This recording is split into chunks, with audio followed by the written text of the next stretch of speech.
Well, for the Neo ecosystem, of course.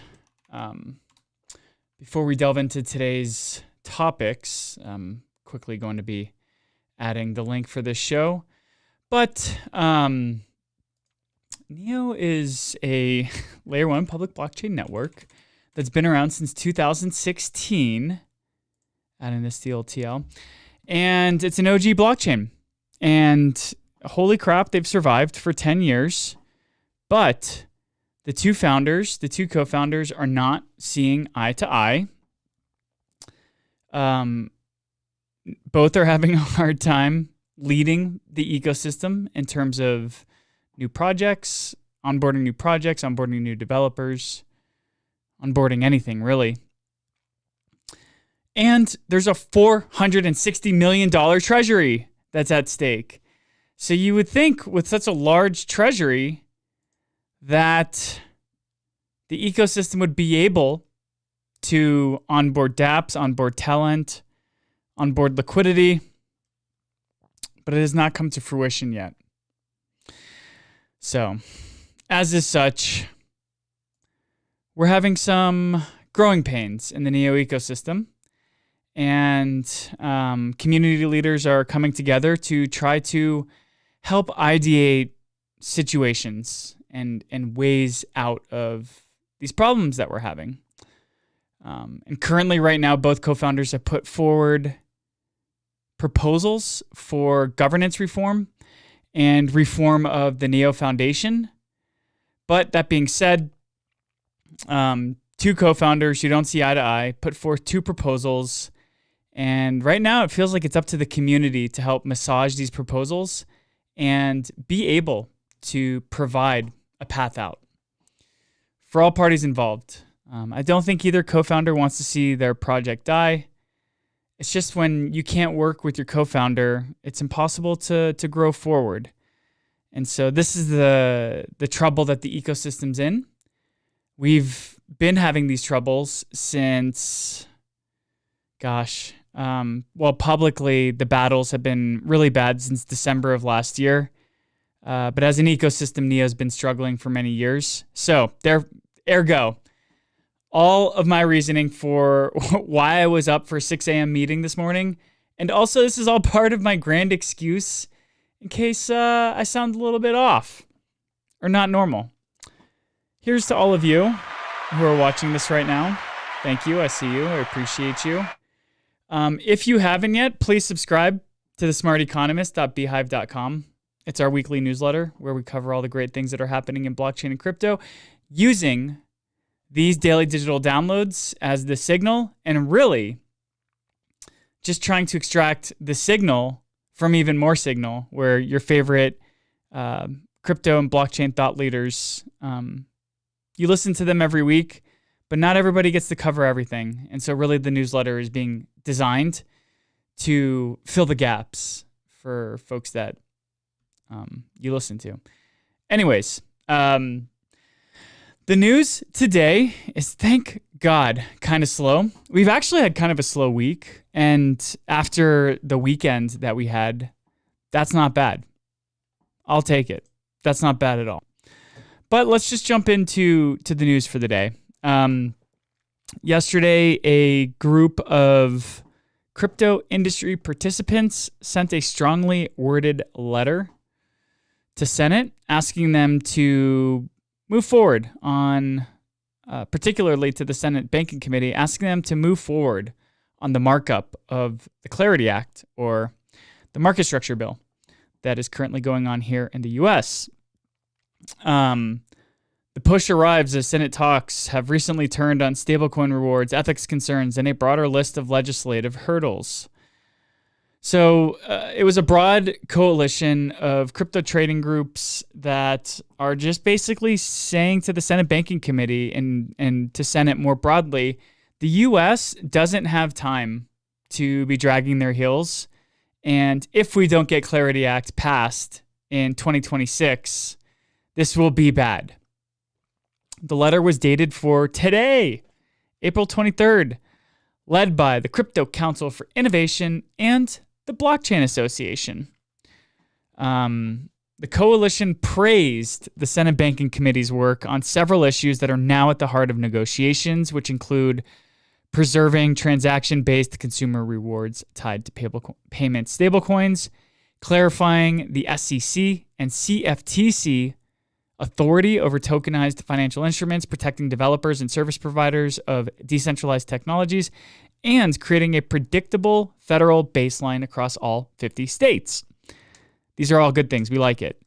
A Clarity Act will only enshrine all of this and will only make crypto builders and crypto market users safer in the future because there will be a permanent set of laws that are enshrined. Should Clarity Act make it through Senate Banking Committee, Senate Ag Committee, to the floor for vote, and then on to President Trump's desk. The letter said, the United States cannot risk a return to the previous era of regulation by enforcement, which perpetuated uncertainty for both builders and market participants. The letter also added, timely action is critical, as the lack of comprehensive U.S. framework risks pushing investment, jobs, and technical development offshore. Yes, I have plenty of friends who were pushed offshore during the previous administration. I myself worried if I might have to offshore my business. And I've been paying taxes on my crypto since day one. In fact, when I first got into crypto in 2017, there was a report that came out that year from the IRS that said only 2,000 people in America paid taxes on their crypto. 2017 was, of course, the ICO boom, the ICO era, and there was 100% more than 2,000 people who participated in blockchain and crypto, investing, speculating, whatever you want to call it, in 2017. So that being said, every year I've been in crypto as an investor and as a market, as a builder, as a creator, as a business owner, I've gone out of my way to ensure that taxes were paid. And for somebody such as myself to have to look at themselves in the mirror and dig deep within to find an answer to the question of, should my team and I keep our business headquartered here in the US? That was a deeply concerning time. And I didn't end up offshoring. I know so many people who did. My lawyer, a lot of their clients ended up offshoring. It was a giant mess. And that was largely because there was a lot of obscurity in terms of regulation from the SEC. There were no laws. And generally, we got away with being builders here in America in the crypto and blockchain space, understanding that there was regulatory uncertainty, that we were all operating within a gray zone.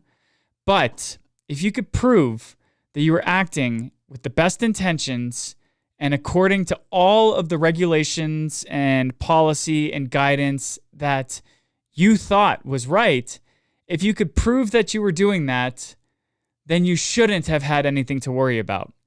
During the previous administration, those lines blurred more and more. And the default stance by the admin was that of a negative perception. If you're building in blockchain and crypto, that you're not going into a conversation objectively and naturally and neutrally, that you have to prove you're not doing anything bad or wrong. And I know a lot of people who felt that this wasn't what they signed up for, and they offshored their companies. Some even left the US. Because yes, people building in blockchain and crypto have a strong ideology, have a philosophy that ties the core of their being to the work that they're doing. I got in a lot of fights with friends talking about how I didn't think that the previous administration was good at all. And that just because you can talk in platitudes and point to social political issues that everybody agrees is right or wrong, that doesn't mean that the party that was in power was right. In fact, often my arguments centered around not knowing whether a Biden or a Trump administration would be good. I would get into arguments with friends, and I would say, you can't trust this administration. All these things you're telling me I should care about, sure, yeah, you're right. We should care about social issues. We should care about our position in the world. But how do you know that the government that's telling you what you should care about is actually acting on that? Because to see Operation Choke Point 2.0 take place in real time, to watch my friends get strong-armed, to see the backdoor deals, the closed door meetings, and frankly, the shady practices by empowered people in the previous administration, and the way they were able to pull strings to attack the crypto industry was an eye-opener. And frankly, I already wasn't a government maximalist or thought that the government was the only entity that could save us. But it really did change my perspective on actors within the government, because you could be told one thing and people in power who you didn't even elect into those positions, or who wheeled and dealed their way into a committee or a board that had more power than people thought. Yeah, it was really crazy to watch folks like Elizabeth Warren single-handedly almost shut down the crypto industry through banks, through the banking sector. And she is the big anti-bank candidate. Anyways, sorry for getting political here.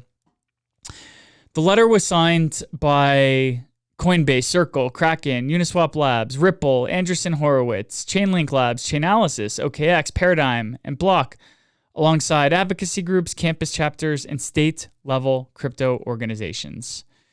So, shout out to the people out there putting out their names, putting themselves out to try to get the Clarity Act to move forward. Because look, once we have laws about crypto here in the US, then we can tackle the next big issues. More and more mainstream integration that benefits the retail user. Tether has frozen $344 million worth of USDT on the Tron network after wallets were flagged by US authorities. This is one of the largest freezes in Tether's history. The freeze was carried out in coordination with OFAC and US law enforcement after authorities shared information that was tied to unlawful conduct. Tether did not identify the underlying investigation, or didn't say when the wallets were flagged. That being said, one of the wallets was holding $213 million in Tether, and the other one was holding roughly $131 million in Tether. So 2 wallets frozen, $344 million worth of USDT, and Tether said the action followed information linked to sanctions, evasion, criminal networks, or other illicit activity. CEO of Tether, Paulo Adorno, said, USDT is not a safe haven for illicit activity. Let's move on to another piece of stablecoin news. The chief Circle economist has floated higher USDC rates on Aave as a response to the Kelp DAO RS ETH exploit, which largely ended up having some nasty contagion that is negatively impacting Aave right now. So today's the 23rd. 5 days ago, Kelp DAO was exploited, and $292 million worth of RS ETH was minted. Fake RS ETH was minted and sent off chain via a layer 0 bridge. That RS ETH ended up as collateral on Aave, where users panic borrowed against their RS ETH to exit. And now Aave's USDC pool on Ethereum has been pinned at 99.87% utilization for 4 straight days. What does that mean? Well, basically in a pool of $1.89 billion worth of USDC, less than $3 million of USDC can be taken out. It's basically frozen. And so Circle's chief economist, Gordon Lau, filed a governance proposal to fix it. His read on the situation, his take is that the borrow rate auto spike isn't working because borrowers aren't normal. They're trapped users trying to escape. And they're willing to pay any rate to get out of their position. At a 14% borrow rate over a week, that's about 27 bips to these borrowers, which is a rounding error for for an asset that you might potentially take a haircut on, a bigger haircut on, much bigger. So Gordon Lau's proposal is to crank up the rate ceiling called Slope 2 from 10% to 40%, targeting a 50% rate. And so what does this mean? Well, here, I took some notes. Let me find it. Demand side borrowers the demand side where the borrowers are exiting aren't responding to higher rates. They'll pay anything they can to get out of their position. So the only lever left that Aave has to increase the utilization rate is to make the yield so juicy, 40 to 50% on USDC, that big capital allocators will rush in with fresh capital. And with these new USDC deposits, theoretically, utilization will drop theoretically, and trapped suppliers, people who were supplying USDC to the pool before the KelpDAO hack, will be able to withdraw their USDC.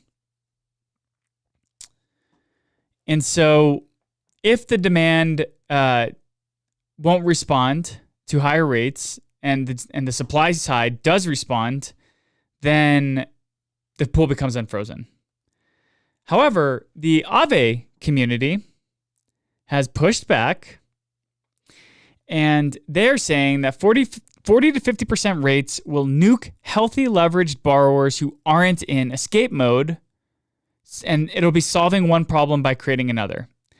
So what might be the bigger story with this? And again, not even again, Gordon Lau is proposing this on his own.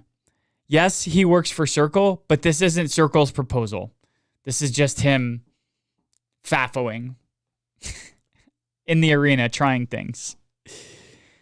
The bigger story is that it's unusual for stablecoin issuers to step into a lending protocol's governance and say, your market for our asset is broken.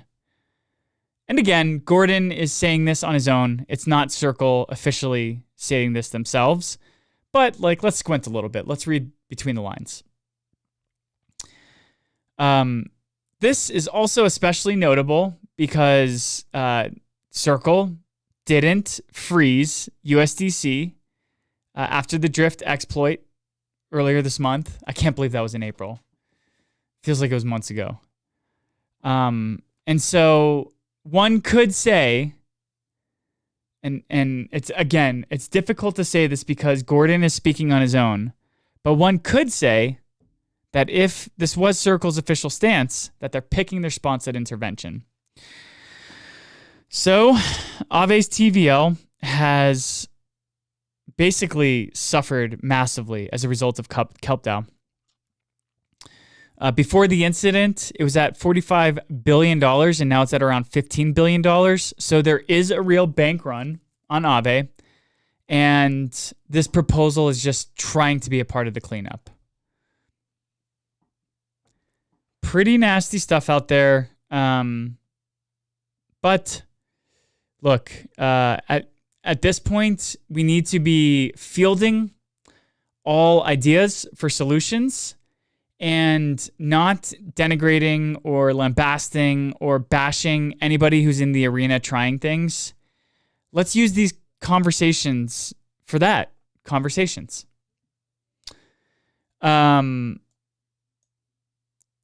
Let's do two little negative pieces of news, and then we'll follow on a good one before we end it for the day.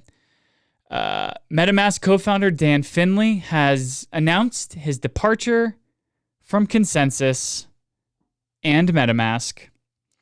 And yesterday was his last day. Dan was working on MetaMask since 2016. So shout out to him and his team. 10 years in crypto is like 70 years in any other job. I say that tongue in cheek, but honestly, 10 years at one place in crypto is unheard of. I one day look forward to being in that class, spending 10 years in the Neo ecosystem with Neo News Today. Let's hope we get there. But it looks like Dan is going to be spending time with family. He said, "I'm burned out and need to spend time with my family." And look, burnout is real in blockchain and crypto. This is a 24/7 industry where you're always on. You're always paying attention. You're always tapped in. It's so difficult to unplug and to relax in blockchain and crypto, coupled with the fact that as an economic layer is built into the tech stack of blockchain and crypto, there's also inherently this heightened emotion with people working on projects and the people that they interact with, because people's money is on the line. People's economic standing is on the line. And so not only are you dealing in an industry that's 24/7, but you're also dealing with people who are generally pretty damn emotional.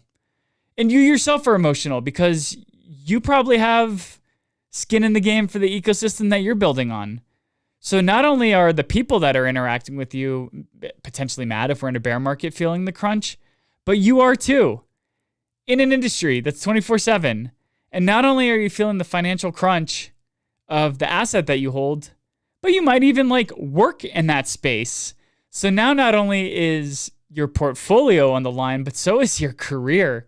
So long story short, there's a lot of elements that can contribute to burnout.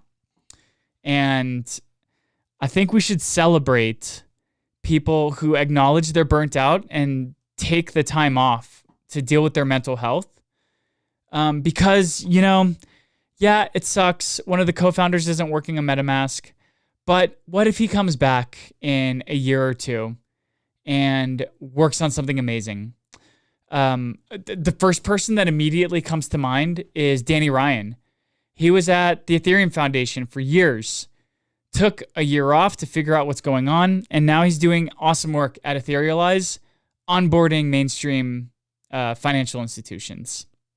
So you never know what could happen after somebody takes some time off. That being said, ever a MetaMask maximalist, Dan Finley pointed to the launch of ERC 7715, which allows dApps to request fine-grained permissions from a MetaMask user to execute transactions on their behalf, effectively eliminating the need for users to approve every transaction, which would be especially useful for highly interactive applications. Roman Storm, Tornado Cash co-founder, who is currently battling the United States government, said that finally the crypto market can offer something everyone has envied about Visa and MasterCard: recurring payment systems, which crypto hasn't had. I would also like to point out that if you're interested in something like this, check out things called streaming payments. There are solutions out there. Moving on to our second last piece of news, Kalshi first of all, shame on anybody in the public government sector or running for a public government that participates in prediction markets to make money off of insider information. Kalshi is penalizing 3 U.S. congressional candidates after they were caught betting on their campaigns. The candidates were Mark Moran, Matt Klein, and Ezekiel Enriquez. They were wagering on the outcomes of their own campaigns, and Kalshi has been upping its enforcement of insider trading and controlling it a lot more over the past quarter or two. Mark Moran, who's running for Senate seat in Virginia, received a $6,229 penalty and was requested to return profits from trades in 2 markets related to his campaign, banned from Kalshi for 5 years. Matt Klein, a Democratic senator running for a House seat in Minnesota, was fined $540 and suspended from the platform for 5 years. And Ezekiel Enriquez, who ran for a House seat in the Texas Republican primary, also received a $784 fine and is barred from Kalshi for 5 years. I thought this response was funny. What a better way to weasel your way out of getting caught for betting on your own campaign than saying you wanted to be caught.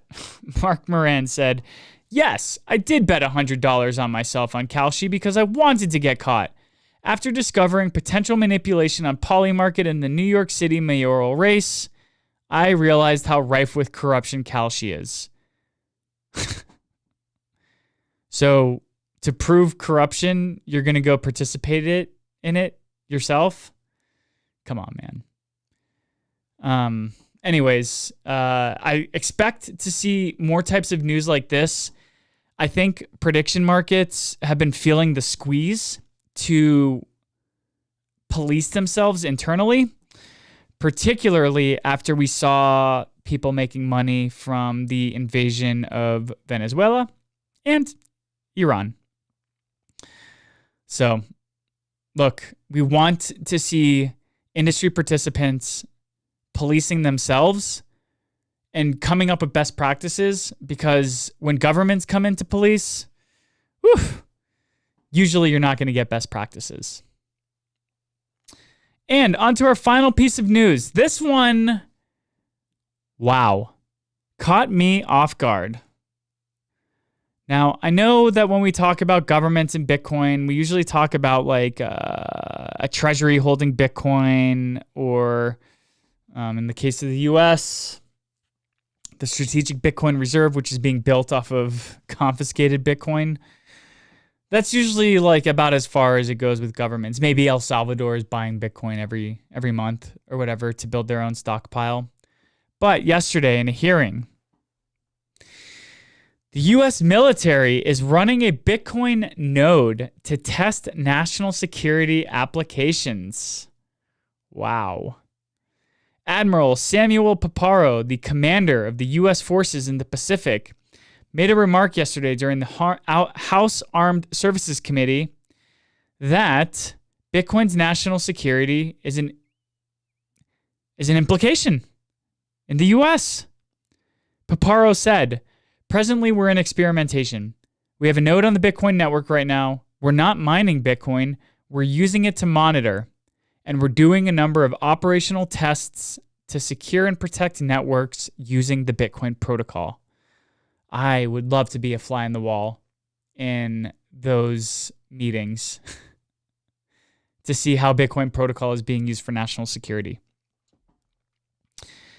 He went on to say, "From the military application standpoint, my interest in Bitcoin is as a computer science tool." Paparo made clear during the hearing yesterday that the military's interest in the Bitcoin nodes is technical, and that Bitcoin's value to American combat forces lies in cryptography, a blockchain, and a reusable proof of work as tools that could help secure networks and support the projection of power. Paparo did not engage with a question about Bitcoin holdings directly as a matter of stockpiling. Rather, he steered the conversation towards Bitcoin's protocol design and cybersecurity relevance. He also tied the conversation to the dollar's global role, the dollar hegemony, and he supports, quote, anything that maintains our own dollar dominance, end quote, and pointed to what he called the Genius Act as a step in that direction. So there you have it, folks. The U.S. military is running a Bitcoin node, not to mine Bitcoin, but to see how they can use it to implement into their processes and to increase national security. Super interesting. I honestly would have never said to myself, I'm going to run a Bitcoin node to improve my own security. And folks, that will do it today. Thank you to all of you who tuned in. I appreciate you. I appreciate your time. I appreciate your ears. If you haven't yet, please subscribe to our weekly newsletter at thesmarteconomist.beehive.com. And I will catch you tomorrow for our final daily digital download of the week, where hopefully, we have some interesting news that has nothing to do with North Korea stealing money from all of us. With all that said, thank you guys so much for tuning in today. I appreciate you. I appreciate your time. I love spending these 30 minutes with you every day.